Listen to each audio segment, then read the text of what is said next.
ஆண்டவராகிய இயேசு கிறிஸ்துவின் நாமத்தினாலே எங்கும் நிறைந்த உலகின் சார்பாக வாழ்த்துக்களை தெரிவித்துக் கொள்கிறேன். இந்த காலவெளியிலே கூட தேவனுடைய வசனங்களை மத்தியிலே தியானிக்கலாம். ஆதாரமாக எடுத்துக்கொண்ட வேத வசனம் உபாகமம் எழுதின புஸ்தகம் 28ஆம் அதிகாரம் 14ஆம் வசனத்தை நாம் தியானிக்கலாம்.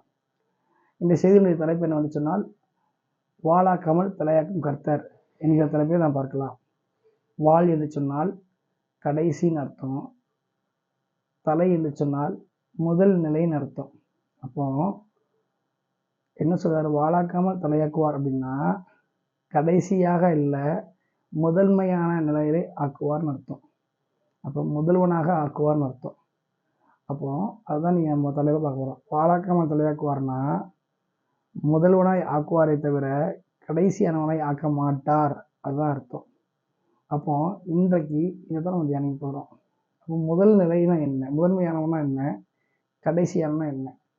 இன்னைக்கு வாழ்க்கையில் நம்ம படிப்புலையும் சரி, வேலையிலையும் சரி, ஊழியத்திலையும் சரி, தொழிலையும் சரி, முதல் நிலையில் முதன்மையான இடத்தை தான் நம்ம அடையணும்னு விரும்புவோம். அதை தான் டார்கெட் பண்ணுவோம்.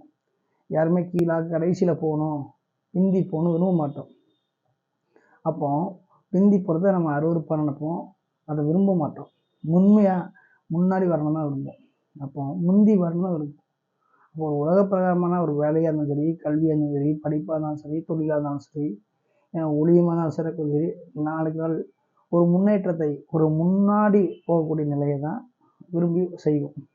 அப்போ நாம் இப்படிப்பட்ட சகாரியம் செய்கிற நாம் அதை விரும்புகிறதுனால தேவன் நினைக்கிறாரு, அதுக்கு மேலே அதை விரும்புகிறாரு. நம்ம விரும்புகிறத அவர் அதை முக்கியத்துவம் கொடுக்குறாரு. ஏன்னா வாளாக்காமல் தலையாக்கும் கர்த்தர்னு பார்த்தோம். அப்போ இயேசு கிறிஸ்துவை ஏற்றுக்கொண்ட ஒவ்வொருவரும் எந்த சூழ்நிலையும் கடைசியாக அல்ல, முதன்மையான நிலையில தான் இருக்க வேண்டும் என்று தேவனும் அதை விரும்புகிறாரு. அதனால தான் அவர் வாளாக்காமல் தலையாக்குங்கிறார். சரி, வாளாக்காமல் தலையாக்குவேன்னு சொன்னார்ல, அதை அப்படி சொல்லதுக்கு என்ன காரணம் அப்படின்னா, ஆண்டவர் எல்லா ஜனங்களை விட தன்னை நம்பிக்கிற ஜனங்கள் வாழ்க்கையில் வித்தியாசமான காரியங்களை செயல்படுத்த வேண்டும்னு விரும்புகிறார். எல்லா ஜனங்களை விட தன் ஜனங்களை, தன் பிள்ளைகளை அவர் என்ன செய்கிறார், முதன்மையான இடத்துல வைத்து பார்க்க வேணும்னு ஆசைப்படுறார். அதெல்லாம் அப்படி சொல்கிறாரு. சரி, அப்போ அந்த ஆசீர்வாதம் அந்த நிலையில் நம்ம வரணும் அப்படின்னா, அந்த நிலைமை நம்ம வாழ்க்கையில் நடக்கணும்னா நாம் என்ன செய்யணும்னு சொல்லி அந்த வசனத்தில் போட்டிருக்கு. உன் தேவனாகிய கர்த்தரின் கட்டளைகளுக்கு கீழ்ப்படிந்து அவர் வார்த்தைகளுக்கு கவனமாய் செவி கொடுத்து வந்தால் அப்படின்னு ஒரு வார்த்தை போட்டிருக்கு. அப்போ வாழ்க்கையிலையும் சரி, படிப்புலையும் சரி, தொழிலையும் சரி, ஊழியத்திலையும் சரி, எல்லா காரியத்திலும் சரி, தேவன் அறிகிற அறிவிலும் சரி, நாம் முதல்வனாக இருக்க வேண்டும் என்று சொன்னால், கடைசியிலிருந்து முதல்வனாக இருக்க வேண்டும் என்று சொன்னால், கடைசியாக போகக்கூடாது அப்படின்னு சொன்னால், தேவனாகிய கர்த்தருடைய கட்டளைகளை நம்ம என்ன செய்யணும், அதை கடைபிடிக்க வேண்டும், கீழ்ப்படிய வேண்டும். அவருடைய கட்டளைகள் போட்டிருக்கு, 2 பன்மை. அப்படின்னா என்ன, உன் தேவனாகிய கர்த்தரிடத்தில் முழு இதயத்தோடும், முழு பலத்தோடும், முழு ஆத்மாவோடும் அன்பு கூர்வாயாக. இதான் முதன்மையான கட்டளை. 2வது, உன்னை போல பிறனை நேசினார். இந்த 2 கட்டளைகளையும் முழு வேதமும் அடங்கி இருக்குது. முழு நியாயப்பிரமாணம், தீர்க்க தரிசனம் அறிஞ்சிருக்குன்றார். அப்போ இப்படிப்பட்ட இந்த கட்டளைகளை நாம் உள்ளே வாங்கி, இதயத்தில் வாங்கி அதை கடைப்பிடிப்பது தான் கீழ்ப்படிதலுக்கு அர்த்தம். அது மாத்திரமல்ல, செவி கொடுத்து வந்தால்ங்கிறார். அப்போ கவனமாக கேட்கணும். மனுஷன் சத்தத்தை இல்லை, தெய்வ சத்தத்தை. ஆண்டோடைய சத்தத்தை கவனமாய் நாம் கேட்டு அவரை முழுமையாக நேசித்து, அவர் சொல்லுகிறபடி மற்றவர்களையும் நேசித்து, நம்ம அந்த கட்டளையில் கீழ்ப்படிந்து வந்தால் நாம் என்ன செய்வோம், கடைசியாக இருக்க மாட்டோம், எல்லா சூழ்நிலையும் முதல் நிலையில் தான் இருப்போங்கிறார். அப்போது வாழ்க்கையில் நம்ம முதன்மையான இடத்துல வரணும் அப்படின்னா, கடைசியான இடத்துக்கு போகக்கூடாதுன்னா ஆண்டவுடைய கட்டளையில் கடைபிடிக்கணும், அவருக்கு செவி கொடுக்கணும். நீங்கள் நாம் என்ன செய்கிறோன்னா, அவரை நேசிக்கிறோம், அவரை ஏற்றுக்கொண்டோங்கிறதுக்காண்டி அந்த கட்டளையில் கடைப்பிடிக்கவே மாட்டேங்கிறோம், செவி கொடுக்க மாட்டேங்கிறோம்.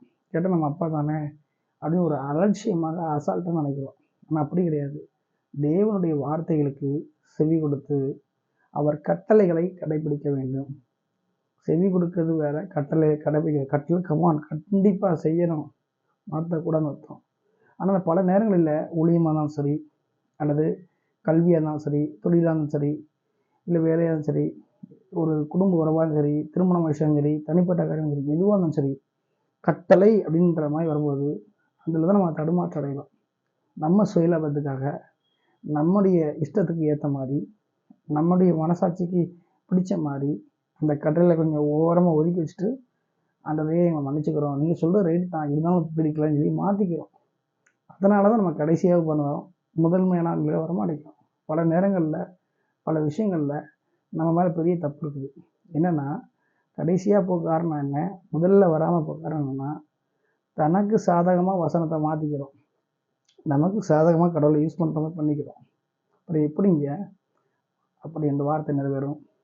அதனால தான் ஆண்டவர் தெளிவாக சொல்லி எழுதி வச்சுக்கிறாரு, என் கட்டளைகளுக்கு நீ என்ன செய், கீழ்ப்படி, கடைப்பிடி, அவைகளுக்கு செவி கொடு, அப்படி வந்தால் வாழாக்காமல் தலையாக்குவேன் அப்படிங்கிறாரு. இப்போ வாழ்க்கையில் முதன்மையான இடத்துல இருக்கணும்னா, கடைசியான இடத்துக்கு போகக்கூடாதுன்னா, அவர் சொன்ன கட்டளைகளுக்கு கண்டிப்பாக கீழ்ப்படியணும். அதில் நம்ம சுயநலத்தை பார்க்கக்கூடாது, நம்ம சௌகரியத்தை பார்க்கக்கூடாது, நமக்கு ஏற்ற மாதிரி இருக்கணும்னு நினைக்கவே கூடாது. எது பிடிக்குதோ இல்லையோ கட்டளைகளுக்கு கீழ்ப்படியணும், செவி கொடுத்து நம்ம வரணும். அப்படி வந்தால் கல்வியிலையும் சரி, வாழ்க்கையிலையும் சரி, ஊழியத்திலையும் சரி, மற்ற எல்லா இதுலையும் சரி, நம்ம தேவனுடைய சமூகத்துக்கு முன்பாக முதல்வனாக ஒரு முதல் நிலையில் நம்ம என்ன செய்வோம் இருப்போம். கடைசிங்கிற அந்த கான்செப்ட் நம்ம போகவே மாட்டோம். நம்ம நிறைய பேர் கடைசி பிந்தி தள்ளி போக காரணம் என்ன, முதன்மை வர முடியாமல் போக காரணம் என்னன்னா, செவி கொடுக்கறது கிடையாது, கட்டளை கீழ்ப்படி கிடையாது. ஆகவே இந்த தவறுகள் எல்லாம் நம்ம நினைச்சணும் இன்றைக்கி சரி செய்து கொள்ள வேண்டும் என்று தான் தேவன் விரும்புகிறார். அதனால தான் வாழாக்காமல் தலையாக்கும் கருத்தான்னு சொல்லி பார்க்குறோம்.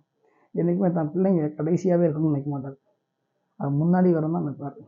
எனவே இதை கேட்டு கொண்டிருக்கிற ஒவ்வொரு ஊழியக்காரர்களும், இதை பார்த்து கொண்டிருக்கிற ஒவ்வொரு தேவ ஜனங்களும், ஒவ்வொரு ஆசிரியர் பெருமக்களும், வாலிப சகோதர சகோதரர்கள் யாராக இருந்தாலும் சரி, வாழ்க்கையில் கல்வியாக இருந்தாலும் சரி, படிப்பாக இருந்தாலும் சரி, வேலையாக இருந்தாலும் சரி, ஊழியமாக சரி, எதுவாக இருந்தாலும் சரி, கடைசியாக போகக்கூடாது, பிந்தி போயிடக்கூடாது, முன்னாடி தான் வரணும், முதல்வனாக இருக்கணும், உண்மையாக நடத்தப்படணும்னு நினச்சிங்கன்னா, அவருடைய சத்தத்துக்கு செவி கொடுத்து அவர் கட்டளைகளுக்கு உண்மையாக கீழ்ப்படியும் பொழுது நிச்சயமாக முதல் நிலையில் வைப்பார், கடைசி நிலைக்கு கொண்டு போக மாட்டார்.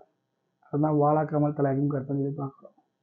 ஆகவே நாம் இந்த நாளில் ஒரு தீர்மானம் எடுத்து ஆண்டவருடைய கட்டளை கீழ்ப்படியை ஒப்பு கொடுப்போம், தேவனுக்கு செவி கொடுக்க பார்ப்போம். நம் சுயநலத்தை எல்லாம் தூக்கி எறிந்து விட்டு தேவனுக்கு ஏற்றவாறு நம் வாழ்க்கையை அமைத்துக் கொள்ளும் பொழுது வாழாக்காமல் தலையாக்குவாங்கிற வசனம் நிறைவேறும். தொடர்ந்து இந்த செய்தியை கேட்டுக்கொண்டிருக்கிற ஒவ்வொருவரும் உங்கள் வாழ்க்கையை சரிபார்த்து சீர்படுத்தி ஸ்திரப்படுத்தி தேவனுக்கு ஒப்பு கொடுத்து வாழ்க்கையில் முதல்வனாக இருந்து ஜெயம் பெறவும், கடைசி இடத்துக்கு போகக்கூடாதபடிக்கு உங்களை காத்துக்கொள்ளவும் வேண்டும் என்று சொல்லி உங்கள் அனைவரையும் எங்கும் நிறைந்தவர்களையும் வாழ்த்தி வரவேற்கிறது. ஆமென்.